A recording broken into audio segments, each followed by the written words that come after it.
हे guys, अस्सलाम वालेकुम, this is Rabia and I am back with my top 5 dramas of the week. क्या हाल चाल हैं आप सब लोगों के? इस बार इंटरेस्टिंग थे, टॉप 5 ढूंढना थोड़ा आसान था। एक दो ड्रामों के दरमियान थोड़ी सी जंग चली थी, ये कौन सा नंबर 3 पे नंबर 2 पे आए, बट आई थिंक हो गया decision. So let's start with number 5। Number 5 पे हमारे पास है यूं ही फाइनली आफ्टर 3 एपिसोड्स यूं ही makes it to the top 5। इस बार की एपिसोड मुझे अच्छी लगी थी, इंटरेस्टिंग लगी थी, थोड़ी सी फ़नी भी थी, स्माइल भी कर रहे थे।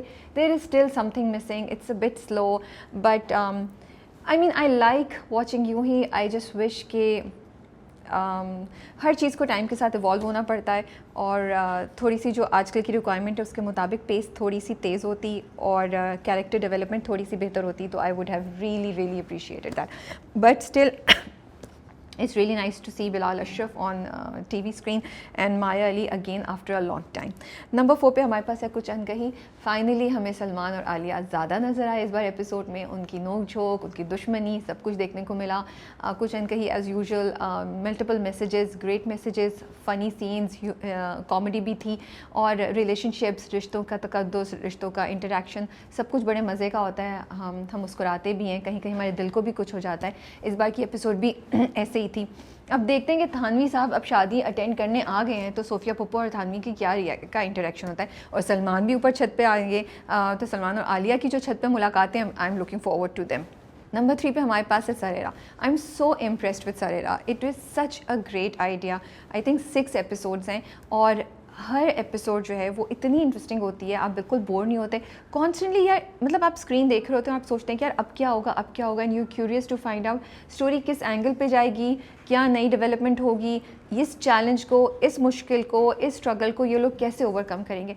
और दूसरी बात जो मुझे अच्छी लगी है वो ये कि Sarerah is incorporating new ideas, is giving new ways. So इस बार it was about social media, उसके जो स्टार्स होते हैं उनके क्या चैलेंजेस होते हैं, और कभी कभी अगर अनफॉर्चुनेटली आपको नेगेटिव पब्लिसिटी मिल जाए तो आपकी फैमिली, सोसाइटी कैसे रिएक्ट करती है, आपका अपना क्या हाल होता है। इसमें सबूर और जैन बेग थे, बहुत मज़े की एपिसोड थी। I really loved it. Saboor की एक्टिंग बहुत अच्छी थी। I thought Ahmed Bhatti had directed her very differently this बार। जैन बेग को भी मैं काफ़ी अरसे बाद देख रही थी और बड़ा रिफ्रेशिंग उनका कैरेक्टर था।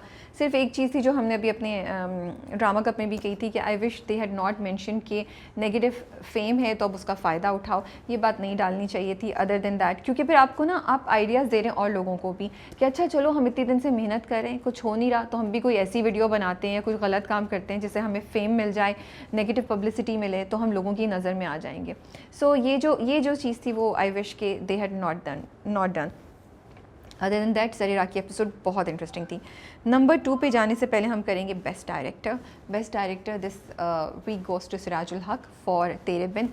I think the way he has directed the whole kidnapping and rescue scene, it was very interesting. At least मैं कहीं बोर नहीं हुई, मैं constantly I was interested and I was like अब क्या होगा। और एक और चीज़ जो मुझे अच्छी लगी इट वॉज़ कि उन्होंने हमें कहीं भी क्लियर कट आइडिया नहीं दिया कि क्या होने वाला है। कहीं आपको लगता था कि अच्छा अब मीरब तो बच गई, अब तो भाग जाएगी, मे बी मुर्तसिम उसको बचा लेगा, लेकिन वो दोबारा फंस जाती है। कहीं आपको लगता है कि ओ मुर्तसिम ने उसको पकड़ लिया, गोली की आवाज़ आई है, he will find her, but by the time वो वहाँ पहुँचता है वो लोग उसको ले जा चुके होते हैं, वो ट्रक के नीचे छुप जाती है। सो कॉन्स्टेंटली जो चेज़ था वो इंटरेस्टिंग था और बार बार आपको करीब ले जाते थे फिर दूर ले आते थे, करीब ले जाते थे फिर दूर ले आते थे। And I really love the way rescue का जो उन्होंने दिखाया, वो क्या फिल्मी डायरेक्शन थी, क्या फिल्मी एग्जीक्यूशन थी कि मुर्तसिम वहाँ पहुँचा और जस्ट व्हेन ही थॉट कि कुछ नहीं है मैं मुड़ जाऊँ, तो मीरब की आवाज़ आती है, मुर्तसिम मुड़ता है और फिर वो क्या एक इमोशनल हमने सीन देखा। So I think it was well executed, it was well directed, the emotions, the action sequence, एक एक चीज़ जो थी वो बड़े अच्छे तरीके से मैनेज की हुई थी। जैसे इवन जब मुर्तसिम आता है वो उस जगह फार्म हाउस से पहुंचता है, वो जो उसके बंदे होते हैं दूसरे दुश्मन के, वो उसके पाँव पड़ जाते हैं और वो कहता है नहीं प्लीज़ ये, और उसके हाथ जोड़ता है। एंड वो कितनी ज़बरदस्त उसने उसको डिसीव किया कि नहीं भाई मैं तो मासूम सा इंसान हूँ, यहाँ तो कुछ है नहीं, मैं आपके हाथ जोड़ रहा हूँ, प्लीज़ मत करें ऐसे। So it was really I really like the way he has done it. So director of the week goes to Sirajul Haq for Tere Bin this week. Number 2 पे हमारे पास है मुझे प्यार हुआ था। इंटरेस्टिंग एपिसोड थी। थोड़ी स्लो मुझे थी लगी। लेकिन एक शिकवा जो मैं करना चाहती हूँ, भाई आप जो एपिसोड में आना होता है वही प्रोमो में दिखाया करें। प्रोमो में आप लोग हमारी उम्मीदें बढ़ा देते हैं और अगली एपिसोड में वो आता नहीं है, तो बहुत डिसअपॉइंटिंग होता है ना। यू लाइक एक बदमज़गी सी होती है, यू नो, यू बिकॉज आप you are really looking forward to that thing और वो होती ही नहीं है। यू लाइक अच्छा यार अब अगली 2 और किस्तें देखो फिर जाके कहीं होगा। जैसे रुखसती वाला सीन नहीं हुआ और हम सब रुखसती वाला सीन देखना चाह रहे थे साद और महीर के दरमियान। खैर इस एपिसोड में ये हुआ कि पता चल गया सारी फैमिली को कि साद की एक्चुअल फीलिंग क्या है महीर के बारे में, कि वो उसी से प्यार करता है। और महीर का भी दिखाया, वो जुमला बहुत खूबसूरत था कि जो मोहब्बत के दावेदार अगर इज़्ज़त ना कर सकें तो शायद उनकी मोहब्बत काबिल नहीं होती, पता नहीं कुछ काबिल नहीं होती। It was a very powerful dialogue, I really liked it and I think I hope Maheer realises that इज़्ज़त इज़ मोर इम्पॉर्टेंट दैन मोहब्बत, एंड साद उसको वो दे सकता है और शायद वो अब निकाह के जो हुआ है उसको थोड़ा बेहतर एक्सेप्ट कर सके। अब दोबारा उसकी अरीब से मुलाकात हो जाएगी, हमें नहीं पता आगे क्या होता है, लेकिन एपिसोड मज़े की थी। मुझे माँ बाप की जो कॉन्वर्सेशन थी बहुत लंबी लगी, ज़रूरत नहीं लगा, मुझे नहीं लगा कि ज़रूरत थी। उसके बाद वो जो पूरे अब्बा आके भी सारी बात करते हैं उसकी भी मुझे नहीं लग रहा था इतनी ज़्यादा ज़रूरत थी, लेकिन फिर भी चलो वो इमोशनल सीन था तो हमें मज़ा आया, हमने इन्जॉय किया। ओवरऑल अच्छी एपिसोड थी।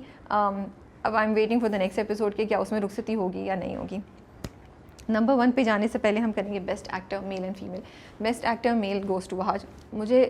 मैं सोच रही हूँ कि क्या ये हैट्रिक या ये नॉन स्टॉप वहाज ही जीतते रहेंगे हमारा एक्टर ऑफ द वीक इस पूरे क्वार्टर, जब तक तेरे बिन और मुझे प्यार हुआ था ख़त्म नहीं होता है। Great performances as Saad and Murtasim both. As Murtasim तो बहुत ज़बरदस्त, मुझे तो सबसे बेस्ट सीन वो लगा था when he turns around and he जब मीरब आवाज़ देती है और मुर्तसिम मुड़ता है, मेरे ख्याल में वो सबसे बेस्ट एक्सप्रेशन थे, मुझे बहुत अच्छे लगे। एंड ऑल्सो जब वो चीखता है ना कि मैं पूछूंगा जाके जिरगे से, मैं इजाज़त लूँगा, वो भी हम बहुत कम वहाज को ऐसे सीन्स में देखते हैं, थोड़े वो धीमे धीमे चलते हैं, स्लो सैड आशिक चलते हैं। तो इधर एक वो एग्रेसिव जो उनकी हमें नज़र आई थी पर्सनालिटी, मुर्तसिम की पर्सनालिटी की झलक, वो मुझे इंटरेस्टिंग लगी थी। I think Wahaj is doing an amazing job and understanding both the characters and delivering each character और उसके इमोशंस एज रिक्वायर्ड। एंड ये बहुत बड़ी बात होती है, 2 ड्रामे उनके चल रहे हैं और दोनों में कैरेक्टर्स, हम मुर्तसिम और Saad are poles apart, so great job that Wahaj is doing. Best actor female goes to Yumna. I think Yumna is doing a great job, has been doing a great job, but इस बार मैं मेंशन करूँगी क्योंकि वो पूरा जो सीक्वेंस था जब मुर्तसिम पकड़ के बाहर जा रहा होता है एंड मीरा बिल्कुल निढाल होती है, वो भी जब वो उठती है बिस्तर से, जब वो भाग भी रही होती है, एंड आई लाइक व्हाट, मुझे अच्छा लगता है कि यमुना की कैरेक्टर की एज एन एक्टर, गाड़ी में जब वो बैठी होती है ना, आराम से बात कर रही होती है, एकदम से स्विच होता है, कि something in Meerab's mind clicks and switches, कोई बात, एंड मीरब का एकदम से एक डिफरेंट आपको रूप नज़र आता है कि वो मुर्तसिम से सही से बात कर रही है, और जब Murtasim refuses to tell her कि तुम क्यों नहीं उतर सकती, तो वो एकदम से स्विच करती है एंड शी सेज कि क्यों भाई, मेरी मर्जी, तुम कौन हो, यू कांट डिक्टेट मी। तो आई लाइक दैट स्विच जो यमुना करती है, बड़ा नेचुरल होता है, बड़ा अच्छा लगता है, एंड एक इट लिटरली फील्स लाइक कि कोई चीज़ दिमाग में ऐसे बटन ऑन या ऑफ हुआ है मीरब के, और मीरब ने ये करना शुरू कर दिया। So she is not letting Meerab's character slip at any point, जो मीरब शुरू से थी वो अभी तक है, and so a great performance by Yumna. Number 1 पे हमारे पास है Tere Bin, of course as expected. Tere Bin की बड़ी ज़बरदस्त फिल्मी एपिसोड थी भाई, एक्साइटिंग थी, इमोशंस थे, आपको रोमांस की फुल डोज भी मिल रही थी, और हमें मुर्तसिम की बड़ी केयरिंग और बड़ी सॉफ्ट साइड भी नज़र आई जब वो उसके पाँव साफ़ कर रहे होते हैं, पूरी रात उसका इंतज़ार करते हैं जाके और उसका ख्याल रखते हैं, and he is worried, and गुस्से में भी इज़्ज़त उनकी पे अटैक हुआ है तो वो बदला लेने भी चले जाते हैं। तो एपिसोड बहुत अच्छी थी, किडनैपिंग और रेस्क्यू सीक्वेंस भी बहुत अच्छा था, और मीरब को भी थोड़ा सा आई थिंक एहसास हो रहा होगा सिचुएशन का, और शायद मुर्तसिम की वैल्यू आ रही हो, लेकिन overall it was a great interesting engaging, emotional, and at some point in time thought-provoking episode of तेरे बिन this week. ये मेरे टॉप 5 हैं, आपके टॉप 5 में कौन कौन से ड्रामे शामिल हैं मुझे कमेंट्स में ज़रूर बताइएगा, एंड टेक केयर, अल्लाह हाफिज़।